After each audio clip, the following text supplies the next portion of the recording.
And I'm going to be talking about the project that I've been doing in collaboration with a big group of people from different museums in the US and Brazil. And I'd like to highlight the work done by Graham Derberry, Mike Harvey, and Andres Cuervo. And also, I'd like to thank the museums and collectors that have provided all the samples that we've been using. Without their work, this kind of research would certainly not be possible. And so, usually you want to follow an integrative approach to understand the processes and patterns that generate diversity patterns. And so, oftentimes we want to integrate different data sets. And one of those data sets that is key to everything is phylogenies.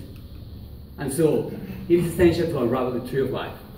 Once we have a good tree, a good phylogeny, we can start asking questions about evolution, diversification, biogeography, phenotypic evolution, ecology, taxonomy. And in the specific case of birds, we have this tree that was recently published by Jets et al. It's been heavily used, as we've seen in this conference. But however, some of us have some concerns about the resolution and quality of this tree. And so, for example, roughly 30% of the species in this tree have actually no genetic data to place them in the tree. And basically, all those missing taxa are placed in the tree assuming that genera are monophyletic. So basically, they're using current taxonomy to place them in the tree. And so our goal, the goal that we have, is to basically start filling those gaps. And we're using the Suboscine passerines to do that, which is basically a large radiation that has a pantropical distribution. It has great levels of phenotypic and ecological diversity. It has high alpha and beta diversity. And if you look at this map, which shows its distribution in the world, we see that in the neotropics, the diversity is really, really high. So for all of us here in the neotropics, studying this group is certainly really important. We're talking about 3,300 taxa that are organized in roughly 1,300 biological species, organized in 320 genera and 15 families. What we know about the relationships within the group is the following thing. Basically, we have three different groups. The Eurylimedes that are mostly distributed in the Old World, with the exception of one genus that's in South America. And then we have the two big South American groups, the Tyrannides and the Furnarides. And so therefore, our research goal is to accurately reconstruct a complete species-level phylogeny of the Suboscine pattern. And so for the remainder of the talk, I'm basically going to be talking about different things. First of all, I'm going to explain you how we're building this phylogeny, what kind of data we're using, how we're going around it. Then I'm going to start asking questions about how much information we're gaining in terms of topology and nodal support with respect to what we already knew about the group. Then I'm briefly going to talk about how we're going to try to get a complete species-level phylogeny. There's many different species. It's really hard to get samples of every single species. So I'm briefly going to talk about that, how we're going to do that. And then I'm going to wrap up by providing some concluding remarks and tell you a little bit about the future work for this project. And so, how are we building the phylogeny? Well, we're using voucher tissue samples. We're using specimens from nominate populations. So we want to make sure that we're sequencing the different names out there. We're using topaz or skin samples for rare endangered taxa. For those of you that don't know, you can go to a museum, scrap a little bit of the topaz of an old specimen, and you can try to sequence ancient DNA. And so we've been doing that. And we try to sequence at least 2 individuals per species, for which we get genomic data, and we're using UTEs and exon data. We're using sequence capture to do that. We're also getting mitochondrial DNA. Our probe set for the sequence capture approach consists of roughly 2,400 loci. 100 of them are exons, and the remaining are UTEs. And today, I'm going to show you the first pattern results of this project. So basically, I'm going to try to show you some results about the backbone of the tree, which is basically a genus-level tree. And so I'm going to show you results for roughly 482 individuals, including 25 topaz samples. These represent 97% of the genera in the group. And also we have samples for those, many more samples for those genera that we knew are problematic taxonomic-wise and so on. The approach that we follow is that we get all this data and we perform a de novo assembly of row reach into consensus contigs. Then we assemble the contigs. Then we discard those contigs that are not aligning to our target loci, and then we come up with our alignments. Once we have our alignments, we do things in two different ways. One thing is we perform a concatenated analysis using partitions, genes, units, the loci as the units of the partitions. And also, we're trying to do some species tree analysis. For today's talk, I'm going to show you results using Astral, which is a summary trees approach that's statistically consistent with the coalescent. And basically, this is what we have. To the left, you have the exome tree using the concatenated data set. To the right, you have the UC trees. And the first thing that we see is that we're recovering the three main groups in the family. And then, well, what is the actual information gained with phylogenomic data? We can do this in three different ways. We can assess the gains in topology, in support, in temporal aspects of the phylogeny. But for today, I'm going to tell you a little bit about the topology and the support gained with this new data set. And for that, I'm going to zoom in into this tree and I'm going to focus on this family, the Thymophilidae, the ambers. And for this group, I already have a really good Sanger-based phylogeny.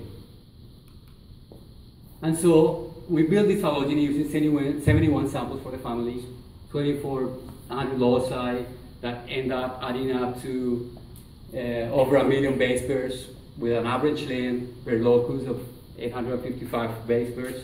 And we tried different filtering approaches to build our contigs, and basically we're using sequences for which no missing data. We had no missing data for more than 10 samples.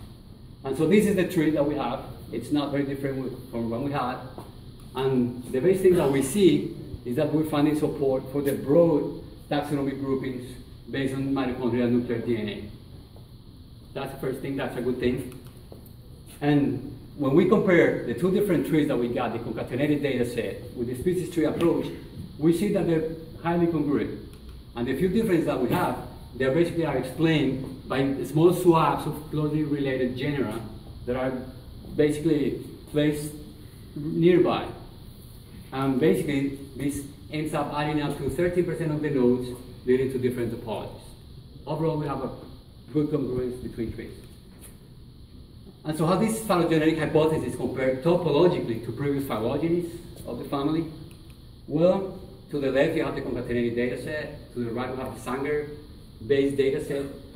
And basically, we see that we have good levels of congruence as well. And basically, the few differences is this group right here, we have different genera swapped around in this very same plane. Okay? And this ends up adding up to roughly 12% of the internal branches leading to different topologies. If we go one more step and we compare this tree with the Jet tree, the first thing that we're going to notice is that there's a lot of genera placed that are not placed correctly in the tree. And this ends up adding up to 30% of the internal branches leading to different topologies. And so right here, I would like to raise a red flag and tell people that if you're using this Jet tree below the family level, please be cautious about it. And so how does support this phylogenetic hypothesis compare to that of previous phylogenies? Right here, you have in red the three nodes that have bootstrap support values lower than 70%. So overall, we have really good support. And if you want to know if this represents an improvement or not, we can look at the previous tree. And so I'm going to show you the tree right here of the tribe Thymophilidae, the orange one over there, the orange one. And this is the Sanger topology that we have. And in red, we have the nodes that were not supported before. And so basically, the message right here is that we're gaining a lot more support for the relationships that we had before. Now, how will we manage to have a complete phylogeny? As I mentioned before, we're trying to use museum specimens to get genetic data. And so we recently saw this publication by John McCormack et al., in which basically they showed that they were really successful at obtaining UC, UC data for specimens of different ages. And so basically they were able to sequence a high number of loci with good length for specimens dating back to the late 1800s. Okay, so that we knew, and we did the same thing with our 25 topaz samples, and this is basically the same pattern. We're recovering good amount of information for recent topaz, and as we go back in time, we still obtain a lot of data, but we see the decay in information as we go back in time. And just to provide a couple of examples, now that we're here in the Atlantic forest, we have one of the species right here. I scrapped a topaz from this specimen at Muzuspi here in Sao Paulo. We were able to place it really well in the tree, so it falls together with the other members of the genus, that's Eudopleura pipra. And we have a big surprise. This is actually a very recent result. Is the kinglet calyptra. For those of you that are into birds, this is one of the nemesis birds here in Brazil. It's thought to be extinct. We were able to obtain data for 2 different specimens that are housed at the American Museum, and basically we were able to place it in the tree, and this is consistent with a previous paper that was published a couple of years ago. And so now we have better support for the placement of calyptra in the tree. And so now to wrap up, and basically we've seen the following things. Phylogenomic information is being useful to resolve the phylogeny of the Suboscines. There is high congruency between phylogenomic and Sanger-based data sets, but there is an increase in resolution and support across the phylogeny now. Topaz samples represent an immense stock of genetic data. So museums all of a sudden became a big player right now in the genetic world. And as a museum person, I always like to highlight that museum-based research continues to be one of the main players in biological research. What are we going to do next? Well, we're going to continue to get the species level phylogeny of the group. We certainly have to explore other analytical tools to build out trees. We have to obtain somehow a time calibrated tree. We don't know how we're going to do this yet, but we're thinking about it. Right, Joel? And we're going to start addressing questions about biogeography, character evolution, taxonomy, etc. And with that, I'm happy to take any questions.